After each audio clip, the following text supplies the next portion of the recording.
Sliced Bread. And welcome to the Slice Bread Podcast, where we give you your daily slice of life. I am your host, Gary. And on today's episode, we got Lenny, You local boy. we got Chris. I'm Chris, and I'm sweet like Christmas. Lovely, lovely, lovely. And we got the sound guy. And last and certainly but least, we got Bob. Not the builder. We don't build things up, we break them down. And we're going to break down and break bread today's topic. You know, Lenny, I always thought this is your time to shine. And just do it.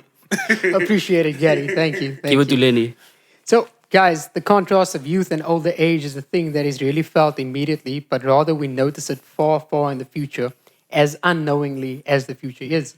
Older years introduce themselves much quicker than we'd like to, but aging itself should be a graceful act. How would one actually compare youth versus older age?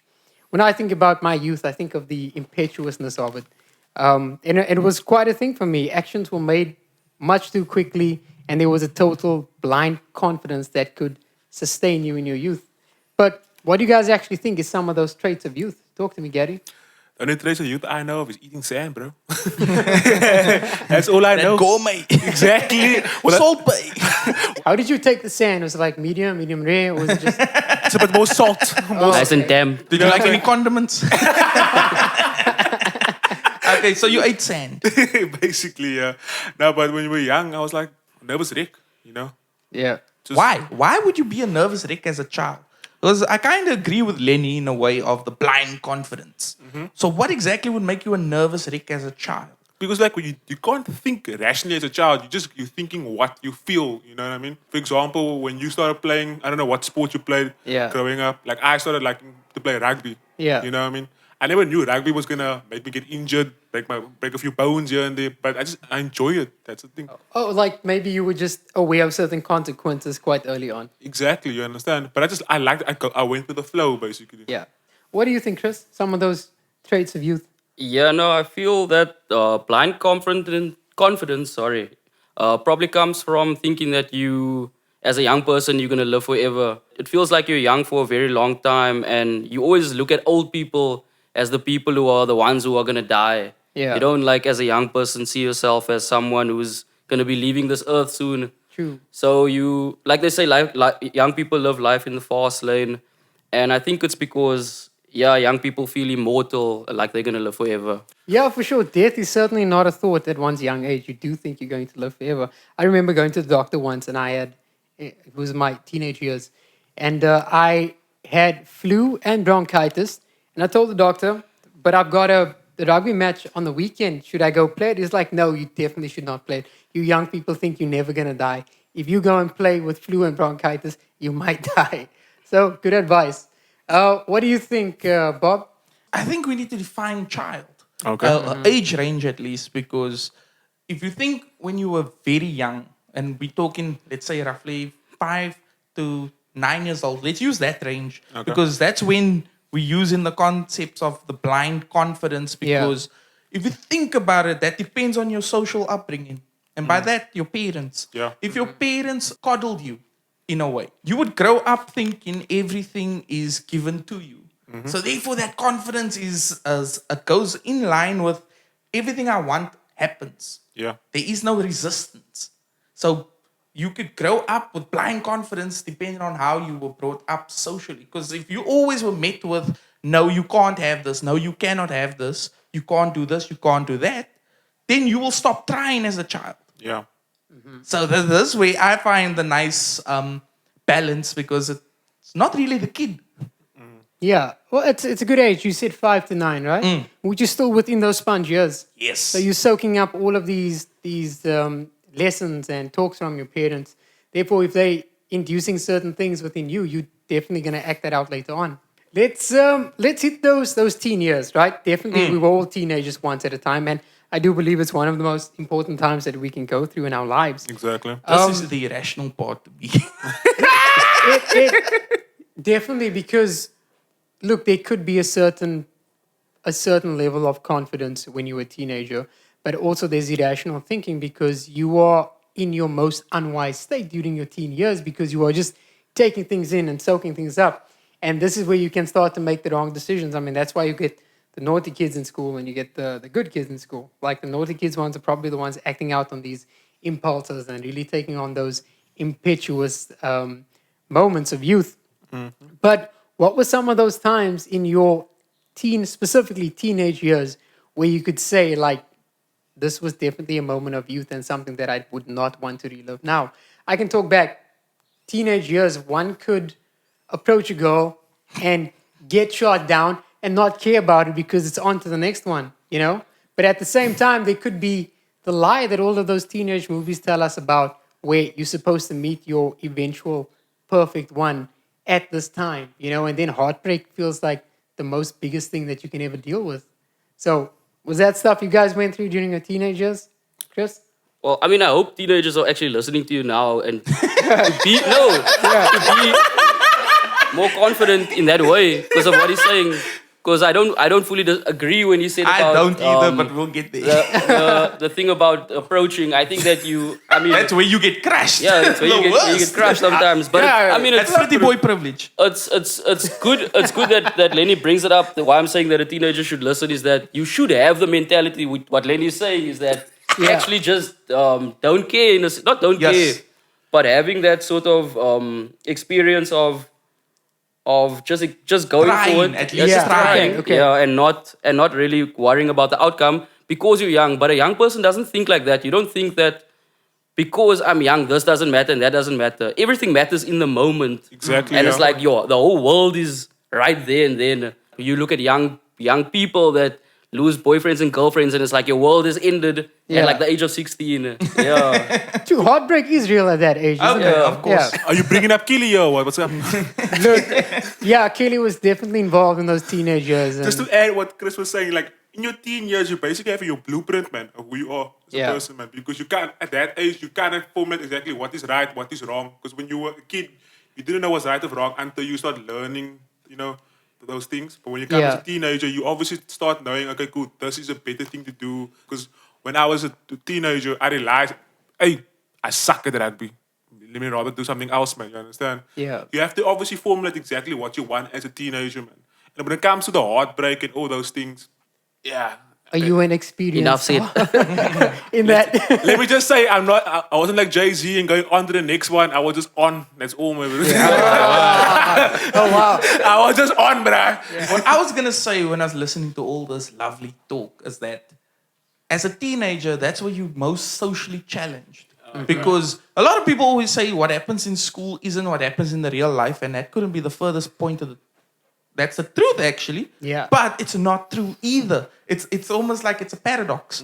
Because everything that happens in school happens in the real world too, just in different cliques. Oh, yes. If you understand what I'm Yep. saying, like the gossiping, all that bullying.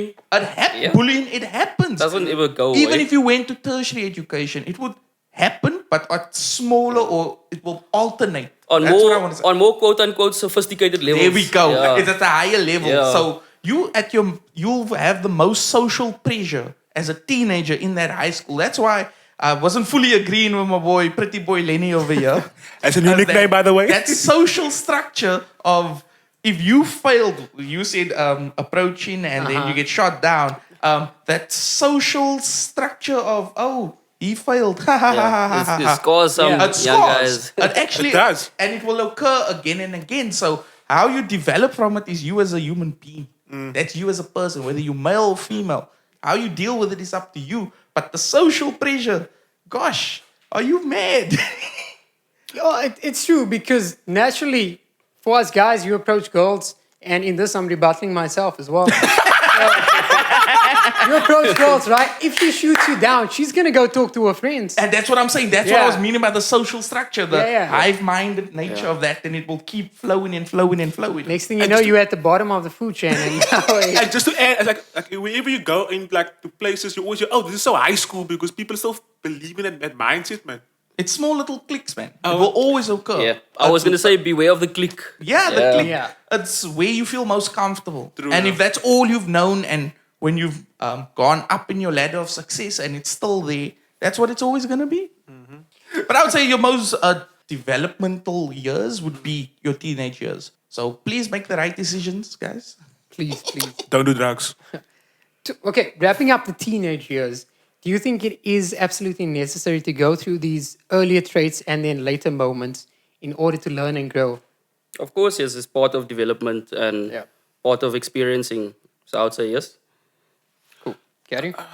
I would actually say Gary no. wants to like cancel his childhood. I don't know what It was Gary's trying to traumatic. No, I You're would, here now, Gary. no, I would say no because in the sense of you have so many years of your life to make mistakes and to learn from it, man. Teenagers shouldn't be the one defining act that you must obviously make those mistakes. You know what I mean? Good point. It's just better to make mistakes earlier on than later on. Cool. I'm glad we got through the early childhood years and teenage as well. Let's get to the older years, which we are fast approaching, sadly. But what are the traits of older age, of better yet, of maturity? Except then your hairline's gonna recede to the back. Once again, Gary likes projecting. I have to project this one because this is sad, bruh. This is sad. Male pattern baldness is a thing. It Shame. happens. It comes. Look, what I see for maturity is consistency. I think the older you get, the more set in your ways you become, and hopefully the ways that you have set was good. Yeah, because it really could be good or bad. Couldn't It could be good, but Yeah. that's why I make the exception that hope it's a good one. But on the subject of maturity, though, isn't it like a thing also where with adults, then sometimes you'd say, yeah, the adults are behaving like children because I question, like, do we ever really grow up? Obviously, we grow up and stuff, but I mean, we all work and you've all encountered people, and it's adults on a daily basis can also still act very immature and stuff like that. Though. Yeah, true. Yeah. If I can add what Mr. Bob said, I think it was the coddling you said, because there's some adults that still feel in that coddling Yeah, stage. exactly, That's yeah. why they don't really truly like, grow up, you know what I mean? And then you don't even, like, you take an adult and they've never done certain things as a teenager to experience certain things, and then you don't know what it's like. Then you feel stuck later on. Basically, Yeah. Exactly. Look, if we sticking with traits, I think one trait that and I'll revisit that comment later on, but I think a trait that one exposes when you get older is competence. Not just in work. Look, we know how big when you're applying for a job these days, or when you're going after a job these days, they want more work experience than your qualifications, right? They are so big on work experience. But as you get older, that competence only comes in the older you get, and therefore you are better at doing a ton of things than you were when you were much younger. To revisit your point, Chris, have you ever had that thought when you were 17, 18, you thought by the time you reach the age you are now, things are just suddenly going to make sense? Exactly. You know, It's- things are just it's gonna click. Yeah, I was thinking about that film, Birdman. I don't know if you guys have seen it, directed by Alejandro Inarritu. Inarritu. There's a scene where Naomi Watts' character says that since she was a little kid, Yeah, she was like a little girl, but like she still feels like that same little girl. yeah. Yeah, so you feel you're gonna have a different mindset and you're gonna Yeah, be different at totally this different year, person. or you're gonna be different at that year. You're gonna be old, but I mean, you guys just still feel like the same person that you've always been, that you always are. I don't know if I'm making sense though. No, it makes sense because I'm thinking of an anime where I watched an episode where something profound came out of IQ. He said, as an adult, what drives you is still childish. Exactly. Your yeah. drives that makes you perform in whatever aspect it is, it's still childish by nature. Yeah. Whether you want to prove someone I'm right or whether you want to, it's still childish in a way. So you won't ever lose that essence if you're striving towards something you're passionate about. See? Can learn a lot from anime. You can learn use a from it. movie, I can use anime. Same thing. No, I remember a quote from one of Terrence Malick's movies, Knight of Cups, where one of the characters was saying that he felt when he reached a certain age, things were just suddenly going to make sense to him. And then when you Exactly. get to that age and you don't understand what you think you will, but you might even understand less. And he felt that that's what actual damnation is. Not being able to fully understand what you feel you should be at an older age. And that makes me think of my parents, our parents. Do they officially feel like adults now? When do you actually start to feel like an adult? But that's just the thing. I mean, you get a child maybe tomorrow, and then your parents, obviously parents now, you become a parent. Yeah. But you still, Learning on the you still job. you. Yeah. Yeah. You can, and now you have this smaller person around you now as well. We often forget that our parents are people too with their own lives. Exactly. Yeah. We are not the only centered thing in our parents' lives. Look, you're only a full parent when you get debit orders on the first of the month. That's all I'm gonna say. That's No, kids can do that also. Yeah. Yeah. You ever seen a PS4? On the subject of parents who plays a big part in our maturing and getting older, does the parental guidance make more sense the older you get? You understand the lessons that they taught you earlier on. I would say so. It Or would later on. definitely be. You get to see it from their point of view, whether you have a child or you don't. But I'm certain the moment you have a child, you'll start looking at the same lens that your parents were looking at it Yeah. when you were Yeah. there. Yeah. You may not have understood it as the receiving end, but now that you're the one giving it, now you want to hit the child. Jokes. We don't advocate for those. totally, my friend. Totally. You know why? When your parents told you there's food at the house, you thought it was a Yes. joke. Yeah. Now that your debit orders kick off. There we go. So I fully agree with that. I just love telling my mother, do you have McDonald's money? Finally, you can say that. The revenge plot is over. You were waiting. No, but yeah, I fully agree with that statement. Yeah. I fully agree. Well, something I want to bring up is a question of, are you capable of more or less the older you get? There was a letter that one of my favorite directors wrote to another director, Kira Kurosawa, wrote it to Ingmar Bergman years ago on Ingmar Bergman's 80th birthday. And he wrote in this letter about this painter in the Meiji era in Japan, which was the 19th century in Japan. About this painter who, throughout his lifetime, he painted these magnificent, quintessential paintings. But the painter only really started producing his best work when he turned 80. And later in the letter, he states that a human is born a baby, becomes a boy, goes through youth, the prime of life, and finally returns to being a baby before he closes his life. This, in his opinion, is the most ideal way of life. And he says every time he sees his paintings, he realizes that a human is not really capable of creating their best works until he reaches his later years. So my question to you is one really capable of your best work? And I don't mean your work, but in anything, when you get older, are you really capable of your best the older you get? What do you think, Gary? Look, for me personally, your latter years are your best years because you learn a lot from the previous years. You know exactly to iron out your mistakes and so Yeah. forth. That's how I see it. Fine wine takes time, huh? There we go, my boy. You're a Chardonnay, eh? What do you think, Chris? No, I agree with what Gary also said. Yes, I do believe that with time and experience, you'll obviously be able to then do the best thing. But I was thinking about a lot of people probably also look back on their younger days and they also like wonder to themselves, how was I able to do that? And how could I do that? And there's something about when you're also very young, you do things with spontaneity and you do it with, without thinking about the outcome Yeah. and about the results and the money and all of those things. And you do such a cool job. And then maybe that doesn't translate in your older years where you're so focused on getting a perfect thing. Then it's Yeah. like it's not the same anymore. But in general, I would think that as you grow older, you should become better at whatever it is that you're doing. Lastly, boys, I want to know, is the older you the best version of yourself? I'm going to go first and say I don't know. I'm the same because, I'm still getting to learn. I will say no. Yeah. All right. Not like these on the fence people. I thought when I was younger, I was far more aggressive, far more ready to take the world by storm. Now there's burns that will come Yeah. if you don't take precautionary measures. Yeah. And there was less of a I don't give a F Yeah. type of vibe that came with being younger. You were coming in hot, and now it's more of coming in hot. Now I'm restricted smoldering out.